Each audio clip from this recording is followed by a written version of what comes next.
Bueno, pues siendo así, como digo, vamos a proseguir con este estudio del libro de los espíritus. Hoy, en esta clase nos toca hablar de la población de la Tierra y, bueno, de este mito, ¿no?, tan extendido que es el mito de Adán. Y hemos visto en este capítulo de las causas primeras, estamos en el libro primero de las causas primeras, estamos en el capítulo 3 que nos habla de la creación y hasta ahora hemos hablado de la formación de los mundos.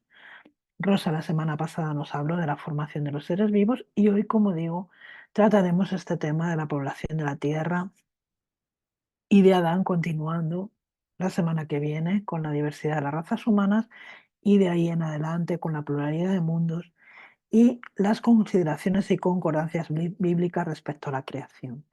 Es por eso que en estas preguntas del libro de los espíritus, son únicamente dos las que vamos a desarrollar esta tarde, pues nos hemos encontrado con la dificultad de que muchas de las cuestiones serán desarrolladas en las clases posteriores.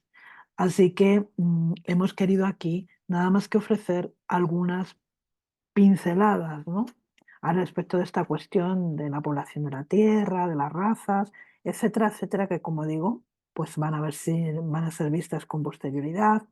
Y además tampoco hemos querido entrar en demasía en cuestiones que el propio libro de los espíritus nos irá avanzando en los capítulos siguientes.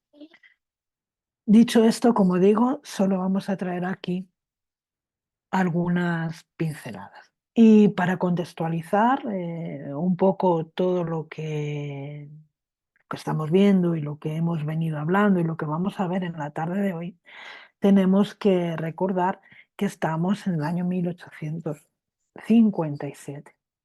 A pesar de que ya se habían presentado diferentes eh, teorías para poder explicar el origen de la vida, el origen del hombre, el origen de las plantas y de los animales en la Tierra, esta aparición, a través, como digo, de diferentes estudiosos, de diferentes filósofos, científicos, podemos llamarlo así, a lo largo de, sobre todo, de este último siglo XVIII, siglo XIX, es bien cierto que aún eh, la doctrina predominante sobre la aparición del hombre y de la vida en la Tierra es esta doctrina creacionista que parte del Génesis mosaico, ¿no? Ese Génesis mosaico se nos habla de cómo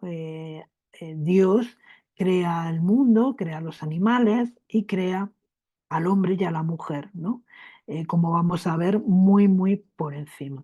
Entonces la teoría predominante era esta teoría creacionista, absolutamente creacionista, ¿no? Aunque por supuesto tanto Alfred Russel Wallace como así también algunos otros van a ir desarrollando ya teorías que tienen que ver con la evolución, ¿no? Con una naturaleza, unos seres vivos, un hombre creado tal y como nosotros lo podemos conocer o tal y como se presenta en la actualidad, sino como consecuencia eh, de, de una evolución, ¿no? De una evolución de las especies que dio lugar al ser humano. Eh, lo que sí es cierto es que todas estas teorías o hipótesis, mejor, que se estaban trabajando en aquel momento, eh, hablaban únicamente de la evolución o del aspecto material de los cuerpos, ¿no? La evolución anímica, la evolución del alma, la influencia del espíritu en la evolución de las formas, por supuesto que no fue tenida en cuenta, aunque Alfred Russel Wallace sí contempla esta evolución anímica, esta evolución espiritual que va a tener su consecuencia, su reflejo en la evolución, eh, en la evolución de los cuerpos. Entonces, va a partir todo del Antiguo Testamento, ¿no? De este creacionismo. El Antiguo Testamento nos presta una, bueno, una leyenda, una forma de explicar, eh, como decimos tantas veces, ¿no? Debido a que el ser no tenía capacidad para comprender, para entender, para aceptar muchísimos conceptos, porque desde el punto de vista de la evolución intelectual, pues eran pueblos todavía muy precarios. Sí que es verdad eh, que hace descripciones muy curiosas acerca de esa aparición, ¿no? de la vida en la tierra y de la creación del hombre. Vamos a ir leyendo poquito a poco, eh, porque será Darwin quien, como digo, 2 años después de la aparición del libro de los espíritus, traiga para todos nosotros, para la humanidad, esa teoría de la evolución de las especies que pondrá encima de la mesa muchas de las cuestiones que el libro de los espíritus ya adelantaba y que, desde luego, Alfred Russel Wallace adelantó también, ¿no? Muy interesante. Vamos a ver entonces lo que dice el Génesis mosaico. Sabéis, ¿no? Que de este enfrentamiento que todavía persiste, que todavía persiste entre los creacionistas, es decir, las personas que se aferran a esta literatura bíblica para justificar la aparición del hombre en la tierra, la aparición de las especies y muchas otras cosas, ¿no? Que podríamos hablar, pero que no son el tema. Y los darwinistas, digámoslo así, aunque las teorías presentadas por Darwin también tienen muchas lagunas, porque después de Darwin eh, van a entrar en juego los genetistas, van a entrar en juego también, como no, los arqueólogos, ¿no? Los, la antropología y muchas otras cuestiones que van a darnos a conocer que esta evolución fue mucho más compleja de lo que Darwin pudo en su momento entender, ¿no? O prever. Pero sigue en pugna esta lucha entre esos creacionistas, estos, ¿cómo decirlo así?, fanáticos religiosos que defienden esta alegoría que se nos presenta en el Antiguo Testamento frente a aquellos, ¿no?, evolucionistas que defienden que la vida en la Tierra es fruto, eh, bueno, de una serie de condiciones que por supuesto no tienen por qué desdeñar, ¿no?, la existencia de un Dios creador, pero que postulan por una evolución de las formas y una evolución de la vida en el planeta. Bueno, no me enrollo más con esto porque luego podremos volver a hablar un poquito de ello, pero vamos a leer un poquito lo que dice el Antiguo Testamento, ¿no? Dice que Yahvé Dios formó al hombre con el polvo del suelo e insufló en sus narices aliento de vida y resultó el hombre un ser viviente. Me detengo brevemente porque, como digo, son conceptos que iremos desarrollando en el estudio del libro de los espíritus y no vamos a prestar aquí mucha más atención, pero fijaros qué importante. Dice alegóricamente que Dios forma al hombre con el polvo del suelo, forma ese cuerpo físico de los mismos elementos que estaban en elementos orgánicos de los e inorgánicos, ¿no?, que forman el propio planeta, que conforman el propio planeta. Y dice que le insufló en sus narices el aliento de vida y resultó del hombre un ser viviente. ¿Qué es ese aliento de vida si no es el principio vital? Pero como digo, no vamos a seguir hablando de esto, que tendremos oportunidad más adelante. Y luego dice que Dios plantó un jardín en Edén, al oriente, donde va a colocar a ese hombre que ha formado. Allí en ese jardín del Edén, él va a hacer brotar pues toda clase de árboles con frutos buenos para comer, y en medio de ese Edén, de ese jardín, el árbol de la vida y el árbol de la ciencia del bien y del mal.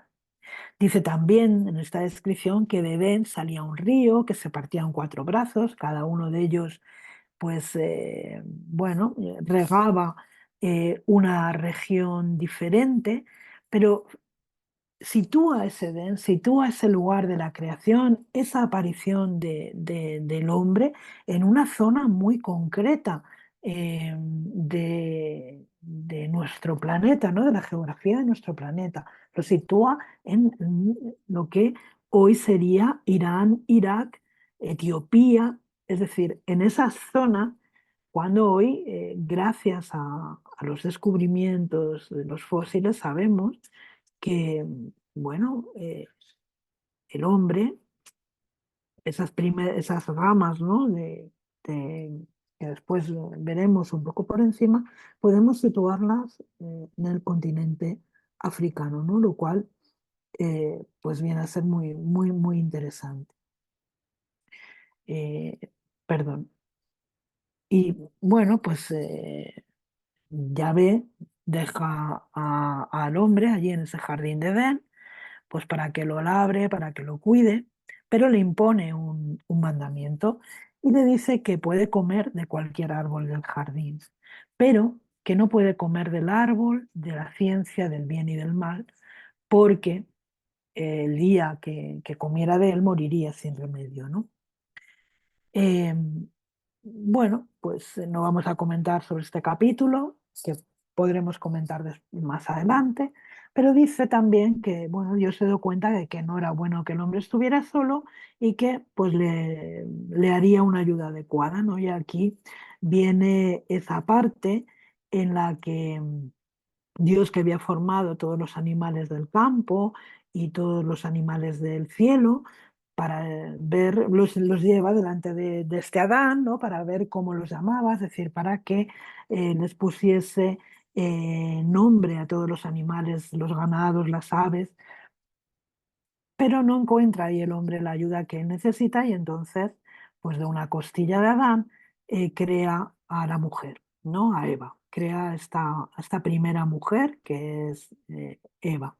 Y ahí Adán pues exclama que ella es hueso de sus huesos, carne de su carne, y que será llamada mujer, que es exactamente lo que significa Eva, primera mujer, porque del varón ha sido tomada.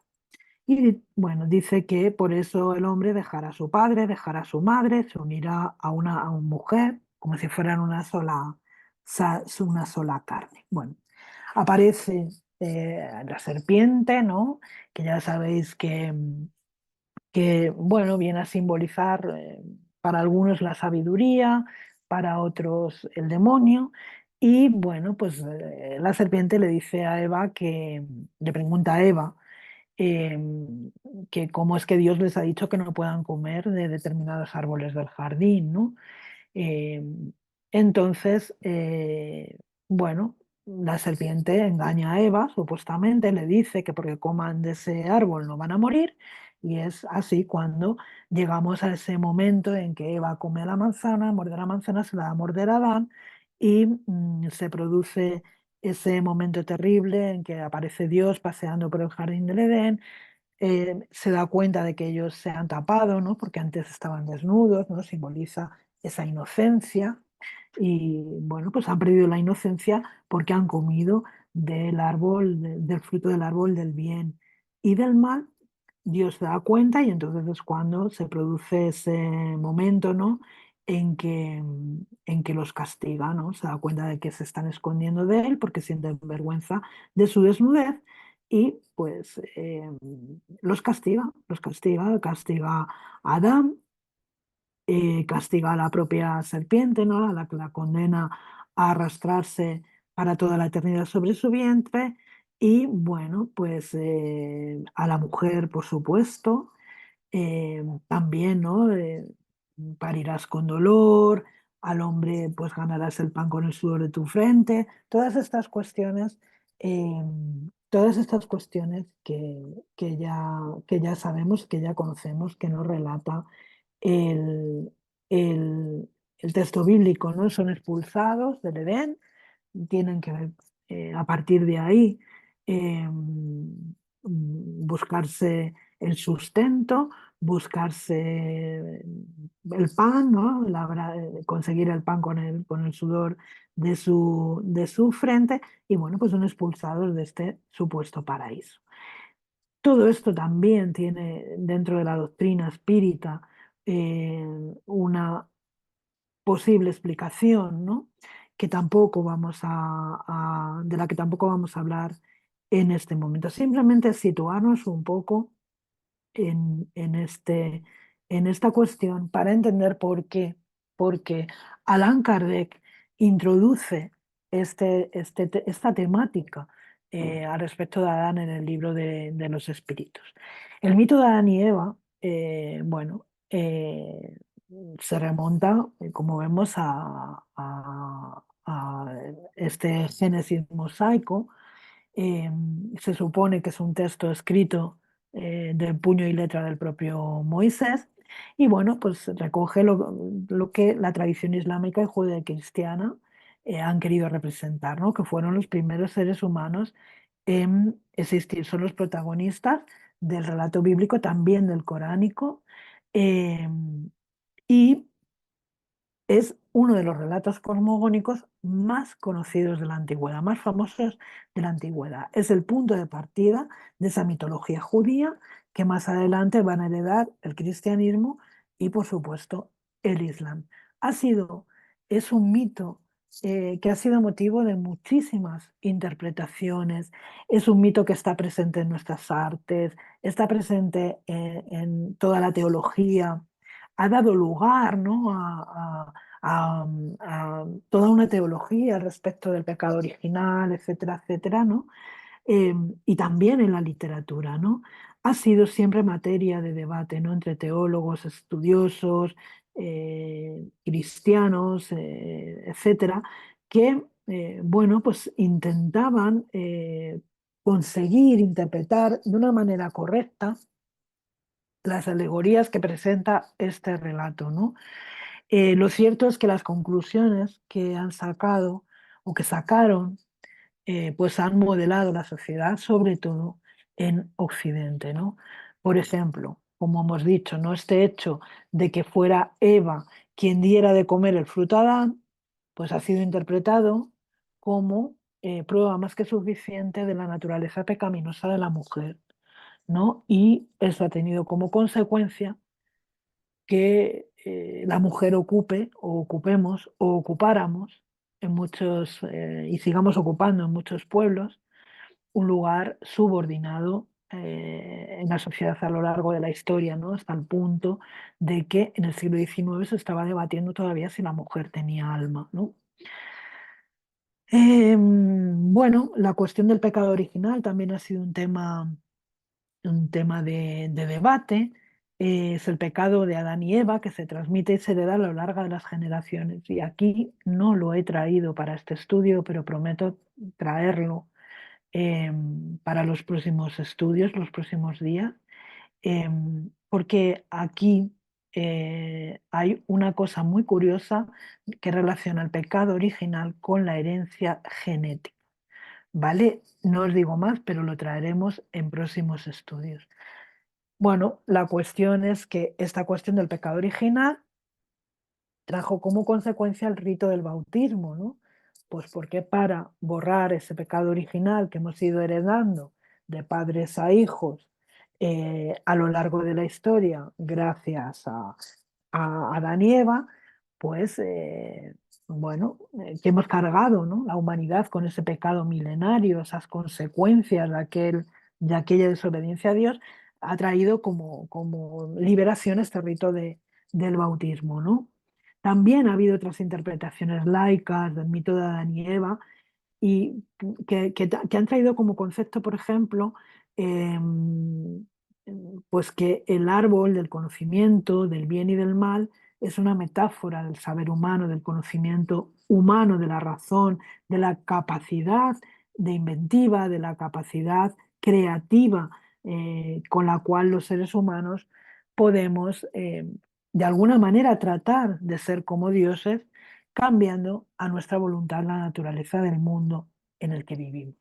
Con todo este contexto, ¿no?, en el que hay estos debates teológicos y filosóficos acerca de Adán y Eva, en un momento en el que la arqueología está trayendo para nosotros nuevos descubrimientos acerca de los orígenes del ser humano, en un momento en el que nos vamos a encontrar con muchos científicos, con la mirada puesta en esa evolución de las especies, en esos sistemas que anuncian que todo viene o que descendemos, ¿no?, de seres humanos o de formas humanas más antiguas. Pues es que Allan Kardec se interesa por esto en el libro de los espíritus. Y en la pregunta 50, pues Allan Kardec pregunta ahí a la espiritualidad sobre si empezó la especie humana por un solo hombre. Y claro, los espíritus le dicen que no, y que, aquel al que nosotros llamamos Adán no fue ni el primero ni el único que pobló la tierra. Qué bomba, ¿no? Qué bomba para los creacionistas.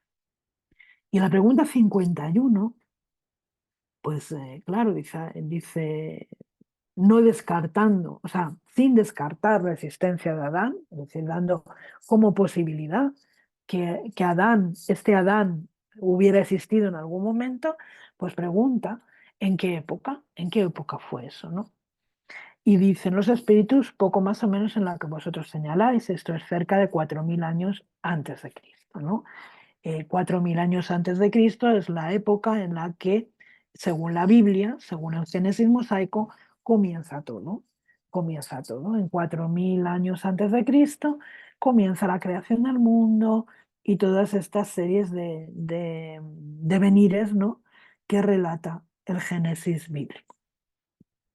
Y continúa con esta aclaración que hace o que introduce el propio Kardec. Dice: el hombre, cuya tradición se ha conservado bajo el nombre de Adán, fue uno de los que sobrevivieron en una comarca a algunos de los grandes cataclismos que en diversas épocas han transformado la superficie del globo, y vino a ser el tronco de una de las razas que hoy lo pueblan.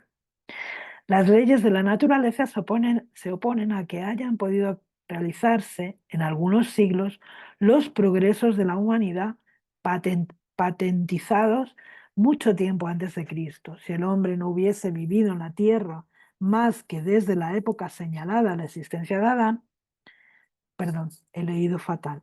Repito, las leyes de la naturaleza se oponen a que hayan podido realizarse en algunos siglos los progresos de la humanidad patentizados mucho tiempo antes de Cristo, si el hombre no hubiese vivido en la tierra más que desde la época señalada a la existencia de Adán. Algunos consideran, y tienen razón, en hacerlo a Adán como un mito o alegoría que personifica las primitivas edades del mundo. Eh, Qué maravillosa revelación, ¿no? Dentro del contexto, volvemos a repetir, en el que se están escribiendo, la espiritualidad está dictando estas respuestas a las preguntas de Kardec. Y veis que he puesto en la diapositiva en rojo el término razas. Y sin entrar en la clase de la semana que viene, sí me gustaría hacer eh, algunas puntualizaciones enseguida. Nos vamos a la Génesis de Allan Kardec, a la Génesis espiritual, donde hay un ítem dedicado a la raza adámica. Y en el ítem 37 dice que la doctrina según la cual el género humano en su totalidad proviene de un solo individuo desde hace 6000 años es inadmisible en el estado actual de los conocimientos. Las principales consideraciones que la refutan, apoyadas tanto en el orden físico como en el moral, se resumen en los siguientes enunciados. Y ahí vamos a ir. Bueno, desde el punto de vista fisiológico, algunas razas presentan tipos particulares característicos que no permiten atribuirles un origen común. Esto dice en la Génesis espiritual el ítem dedicado a la raza adámica. Pero vamos a puntualizar. Tenemos que hacer algunas aclaraciones muy por encima también, ¿no? Bueno, vamos a ver que en la biología la raza se refiere a los grupos en que se subdividen algunas especies sobre la base de rasgos fenotípicos. ¿Qué son los rasgos fenotípicos? Son los rasgos que marca la genética, a partir de una serie de características que se transmiten por herencia genética.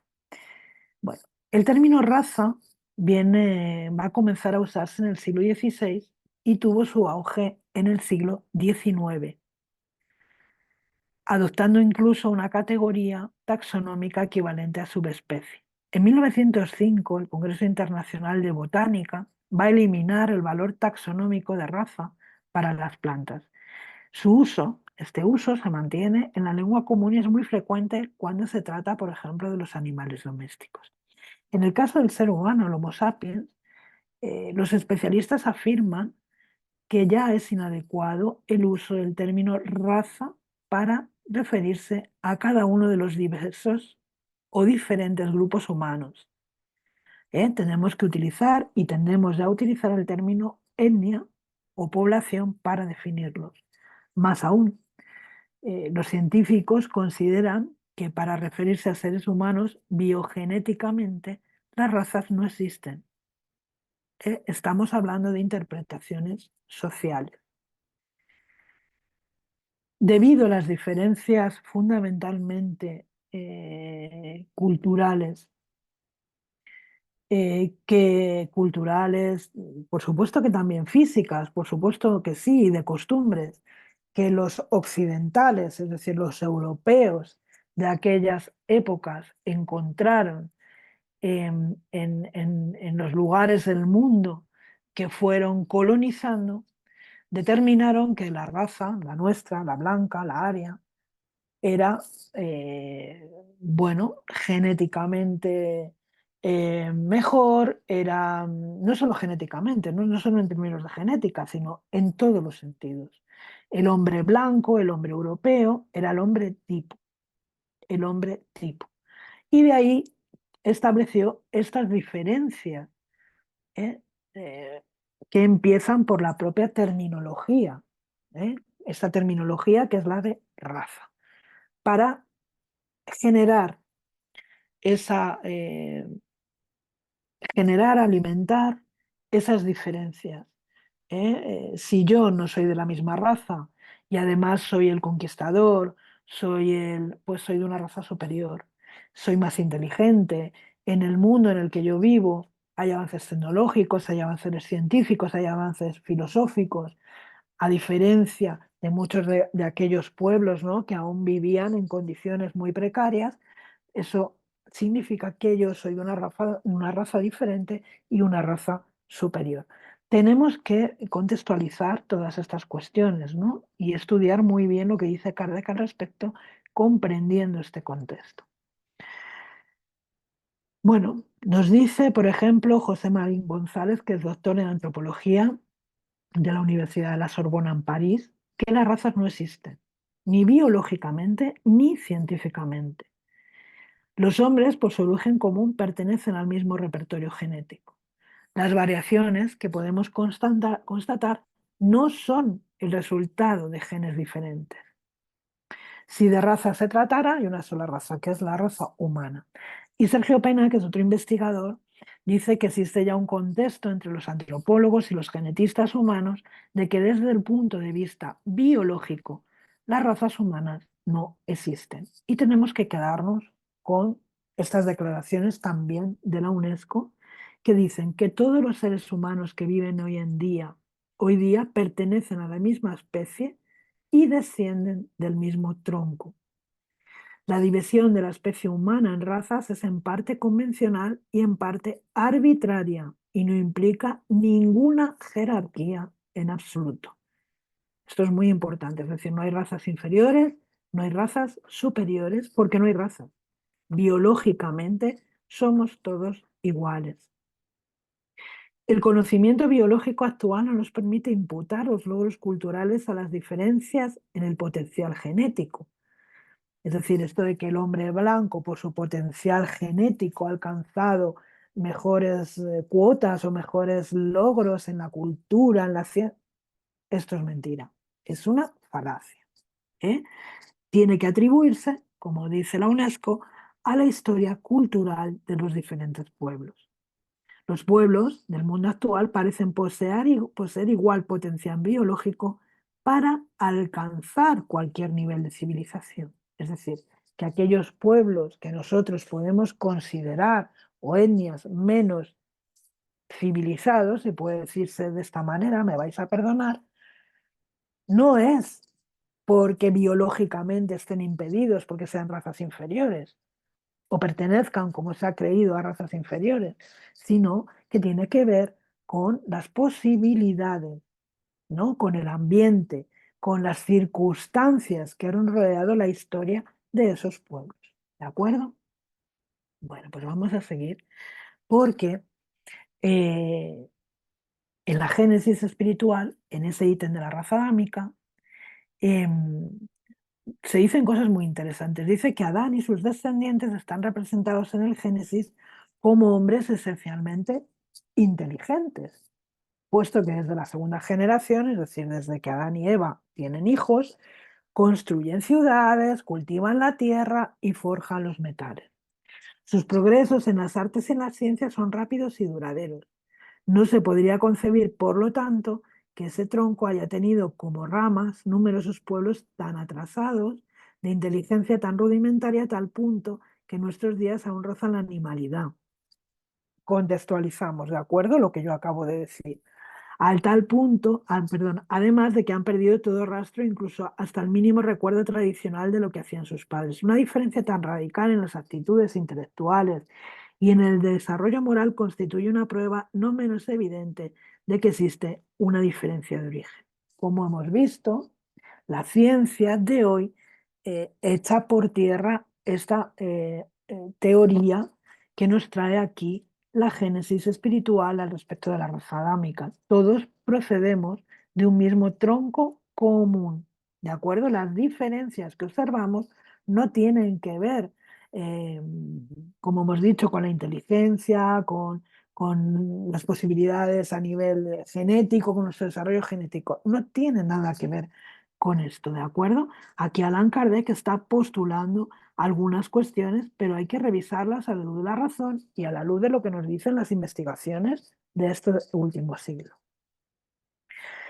Independientemente de los descubrimientos geológicos, la prueba de la existencia del hombre en la Tierra antes de la época determinada por el Génesis se extrae de la población del globo y efectivamente así es.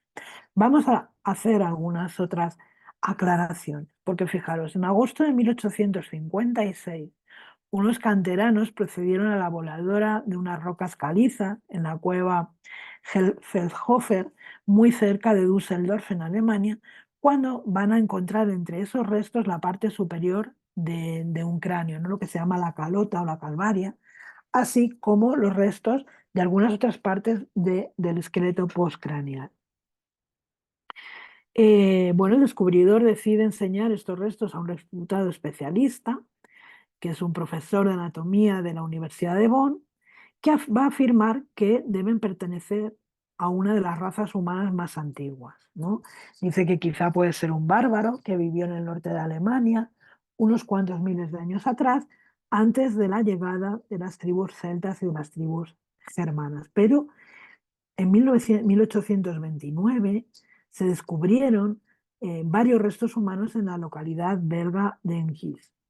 Entre ellos había uno que pertenecía a un ser humano del mismo tipo que fue hallado después, en 1856, en la cueva de Feldhofer. En 1848, en la cantera de Forbes, en Gibraltar, se van a encontrar más fósiles con esta morfología ya tan peculiar. Y se trataba en este caso del cráneo de una mujer. Pero ni en el ejemplar belga ni en el de Forbes ninguno de los dos fueron reconocidos como humanos prehistóricos distintos a nosotros. Es más, ni siquiera se puedan publicar trabajos sobre ellos. Y sin embargo, el de Engis son los primeros restos encontrados de humanos que no son de nuestra especie, es decir, de estas ramas protohumanas, concretamente en este caso se tratará de un niño neandertal. La idea de que la humanidad había sido creada hacía poco más de 6.000 años estaba, como hemos visto, muy fuertemente arraigada en la mentalidad de aquella época, incluso en la comunidad científica, ¿no? Pero pocos años después de este hallazgo de Engis en Bélgica, un inspector de aduanas francés va a descubrir en las terrazas del río Somme de piedras, unas piedras con formas curiosas, ¿eh? Piedras que parecían hechas a mano. En 1858, 2 años después del descubrimiento de los restos humanos de Bellhofer, se calculó que la antigüedad de estos restos podían tener unos 30.000 años, por lo que cabía suponer que la humanidad era mucho más antigua de lo que se había previsto. Y hoy sabemos que esas piedras son hachas de mano y que tienen cerca de 400.000 años de antigüedad, muy lejos de Adán, de esta historia, ¿no? Que nos presenta el Génesis mosaico. Bueno, pues la hipótesis científica más aceptada en la actualidad sobre el origen del ser humano moderno, del ser humano como somos ahora, surge en África. Es la especie humana moderna, ¿no? El Homo sapiens, que va a surgir en África hace 200.000 años, tras un proceso evolutivo de millones y millones de años. Fijaros qué interesante, ¿no? Porque hace aproximadamente 2,5 millones de años va a aparecer entre los Australopithecus una nueva especie que ya no puede englobarse en ese género. El Australopithecus era un protohombre, ¿no? Era más primate que ser humano. Pero hace 2,5 millones de años aparecen Homo habilis, que ya es un Homo, ya aparece catalogado entre los biólogos con ese género llamado Homo, ¿no?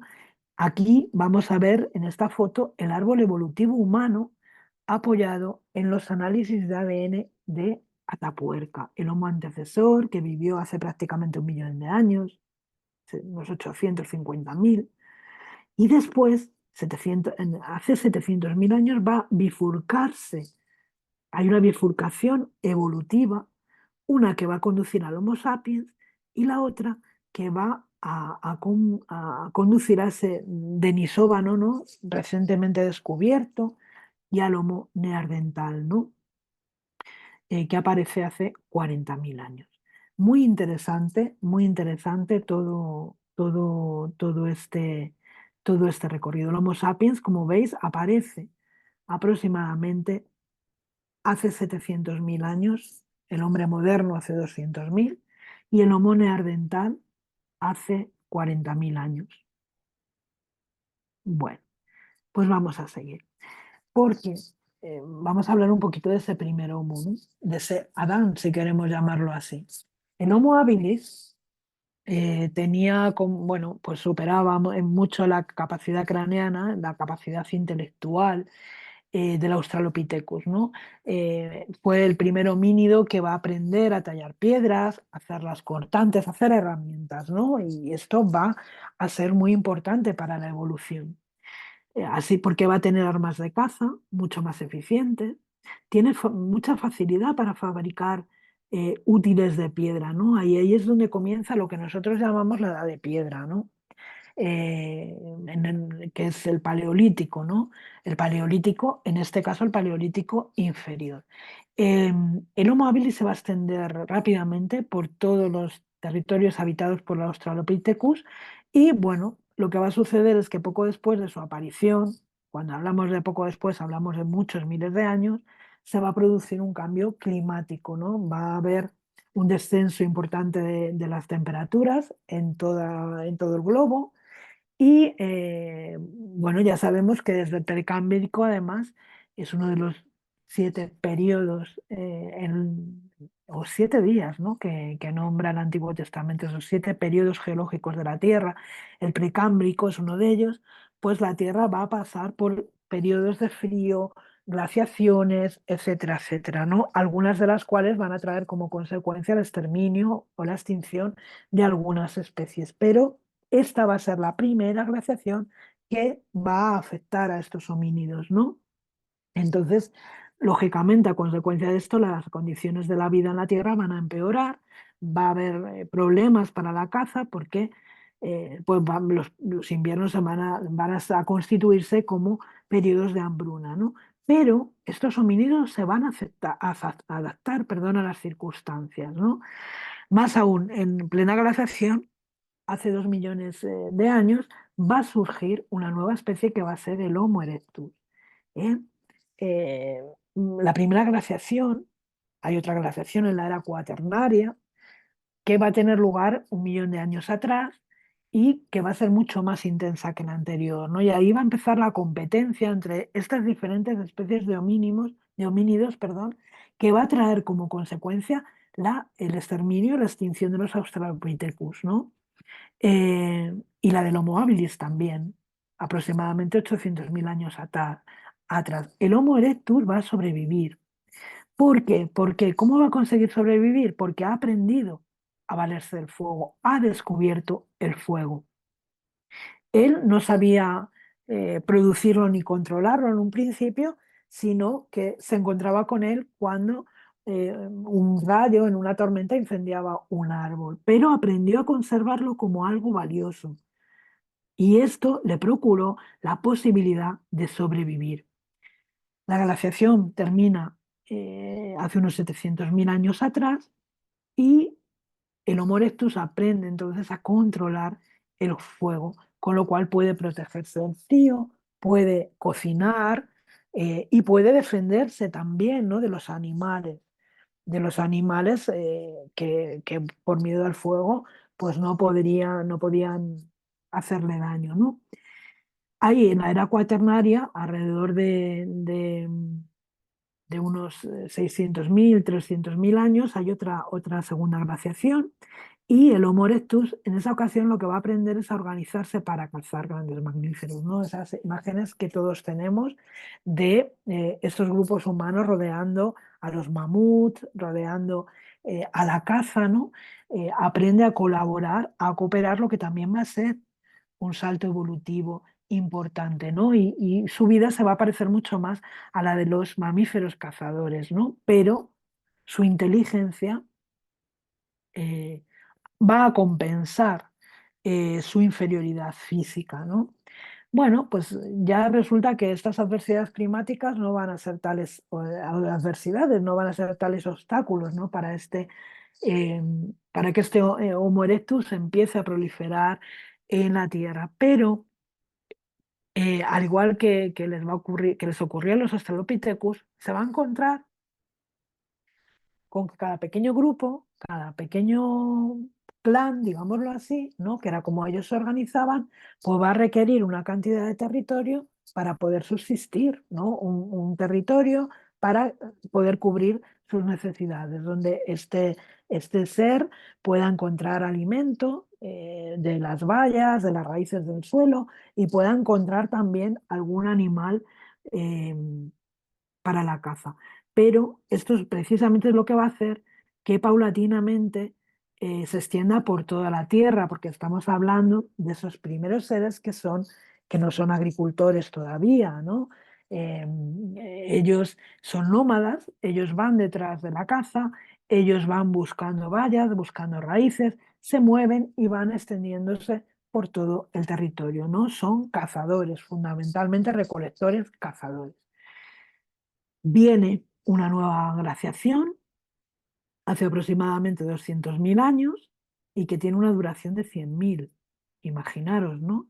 Y a su término, pues este Homo erectus ya se ha multiplicado por toda la Tierra, ya ha ocupado África, Asia, toda Europa, exceptuando el norte de Europa, y ha aprendido a fabricar cabañas, o sea, ya abandonan las cuevas, ¿no? Porque tienen efectivamente, como son cazadores recolectores, van emigrando de un lugar a otro y, bueno, pues aprenden a construir cabañas, aprenden a organizarse de otra manera. Y van a surgir también en esta época dos nuevas especies, el Homo sapiens y el Homo neanderthalis. ¿De acuerdo?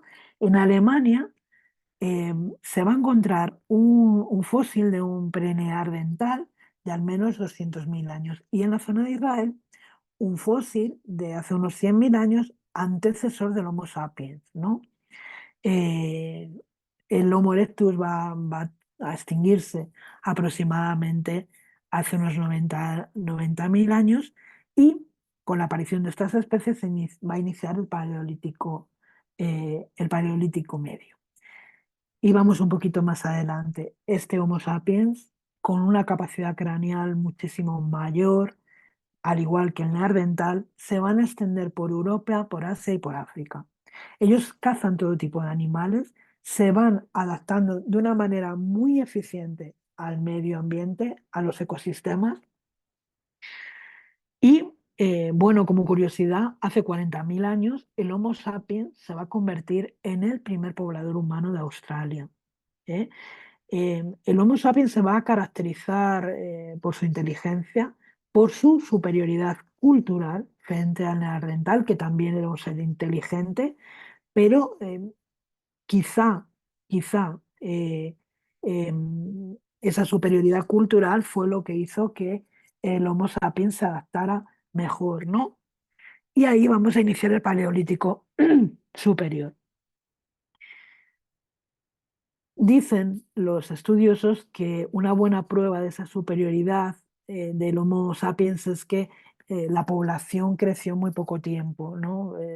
Su capacidad para adaptarse a cualquier ambiente, a cualquier medio era tan grande que creció en población enseguida, ¿no? Y aquí vamos a empezar a encontrar los primeros restos o los restos más antiguos conocidos de lo que se llama el arte prefigurativo, que son marcas en hueso, marcas en piedra, eh, cómo utilizaban, ¿no?, las cabezas y los cuartos delanteros de animales pintados en la piedra.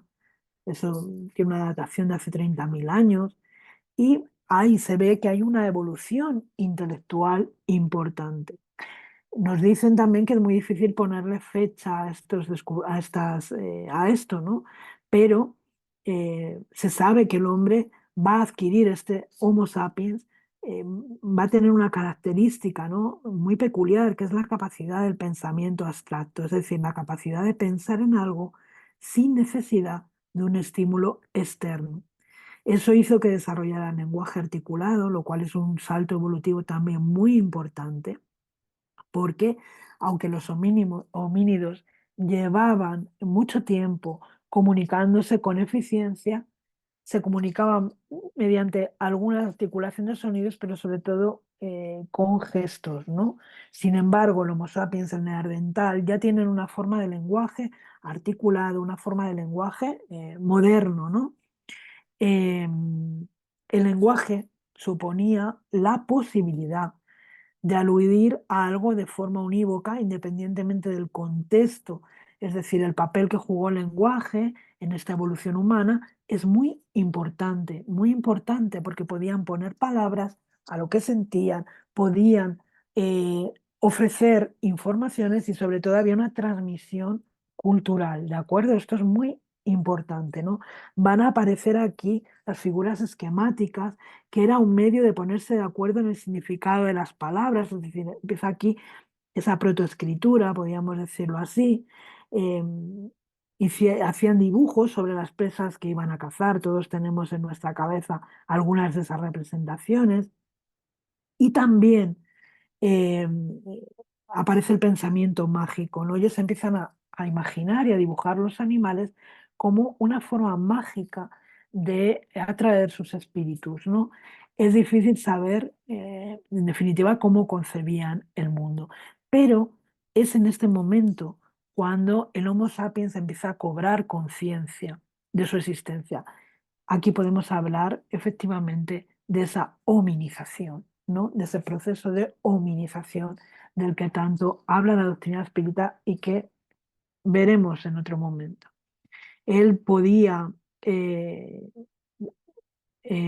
ubicarse en el mundo en el que habitaba, percibir su debilidad, percibir también su impotencia, ¿no? Delante de las cosas que contemplaba en la naturaleza, de los animales a los que no podía enfrentarse, eh, mientras que otros, por ejemplo, los pudo domesticar, algo que ya que podía también, como no, cultivar aquellas plantas que necesitaba para alimentarse y se va a ir produciendo ese proceso, ¿no? En el que pasan de ser recolectores cazadores a ser agricultores, ¿no? Y ganaderos y establecerse en localizaciones concretas donde ya había agua, podían producir sus propios alimentos y empezar a crear esas, esas sociedades, ¿no? Además aparece también el pensamiento religioso desde que toman esa conciencia de sí mismos, ¿no? Y, y- y- y bueno, pues todo lo que conllevó todo esto en términos evolutivos, en términos eh, de construcción del ser humano que somos. Pero fijaros, en la Génesis, en el capítulo 10 se apuesta por la hipótesis del cuerpo humano, ¿no? Dice en el ítem 28, por poco que se observe la escala de los seres vivos desde el punto de vista orgánico, se reconoce que desde el líquen hasta el árbol y desde el zoofito hasta el hombre, existe una cadena que se eleva gradualmente sin solución de continuidad y cuyos eslabones tienen, sin excepción, un punto de contacto con el eslabón precedente. Si se acompaña paso a paso a la serie de los seres, podría decirse que cada especie es un perfeccionamiento, una transformación de la especie inmediatamente inferior, dado que las condiciones del cuerpo del hombre son idénticas a las de los otros cuerpos química y constitucionalmente, y dado que nace, vive y muere de la misma manera, también él debe haberse formado en las mismas condiciones que los demás. Fijaros qué interesante, porque aquí además todavía en este momento no estaba entrando una cuestión tan importante como es la genética. Fijaros cómo estas informaciones se acercan mucho a lo que la ciencia sostiene a día de hoy. Y continúa diciendo, bien puede darse que cuerpos de mono hayan servido de vestidura a los primeros espíritus humanos forzosamente poco adelantados que llegasen a encarnar en la Tierra, siendo esa vestidura la más apropiada a sus necesidades y más adecuada al ejercicio de sus facultades que el cuerpo de cualquier otro animal. En vez de hacer para el espíritu un envoltorio especial, él habría encontrado uno ya listo. Se revistió entonces de la piel del mono, sin dejar de ser espíritu humano, tal como el hombre no raramente se reviste de la piel de ciertos animales sin dejar de ser hombre. Aquí simplemente abrimos una ventana a la génesis espiritual, en fin, que, repito, iremos desarrollando más adelante, pero que yo os invito a descubrir en estas lecturas. Ha de quedar bien entendido que aquí únicamente se trata de una hipótesis. Allan Kardec dice, bueno, esto es una hipótesis, claro está. En modo alguno puesta como principio, sino presentada apenas para demostrar que el origen del cuerpo nada perjudica al espíritu, que es el ser principal, y que la semejanza del cuerpo del hombre con la del mono no implica paridad entre su espíritu y el del mono. Es decir, aquí hace esa diferenciación entre la evolución de las formas físicas y la evolución de ese principio espiritual, de ese principio, perdón, de ese principio inteligente. Admitida esa hipótesis, se puede decir que bajo la influencia y por efecto de la actividad intelectual de su nuevo habitante, el envoltorio se modificó, embelleciéndose en las particularidades, conservando la forma general del conjunto. Mejorados los cuerpos por la procreación, se reprodujeron en las mismas condiciones, como sucede con los árboles de injerto. Dieron origen a una especie nueva que poco a poco se alejó del tipo primitivo en la proporción en que progresaba el espíritu. El espíritu mono, que no ha sido aniquilado, continuó procreando para su uso cuerpos de mono, del mismo modo que el fruto del árbol silvestre reproduce árboles de esta especie. y el espíritu humano procreó cuerpos de hombre variantes del primer molde en el que se había metido. El tronco se bifurcó, produjo una rama que además, que a su vez se convirtió en tronco. Recordamos la diapositiva que hemos puesto de los estudios de ADN de Atapuerca, donde exactamente se describe esta cuestión.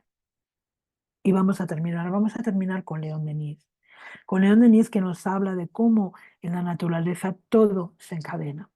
El problema del ser del destino y del dolor, y dice, en la planta la inteligencia dormita, en el animal sueña, solo en el hombre despierta, se conoce, se posee y se hace consciente. A partir de ahí el progreso de alguna suerte fatal en las formas inferiores de la naturaleza solo se puede realizar por el acuerdo de la voluntad humana con las leyes eternas. También León Denis nos hace aquí un guiño a la ciencia actual. Muchísimas gracias por vuestra paciencia y nos volvemos a encontrar en la próxima clase. Gracias.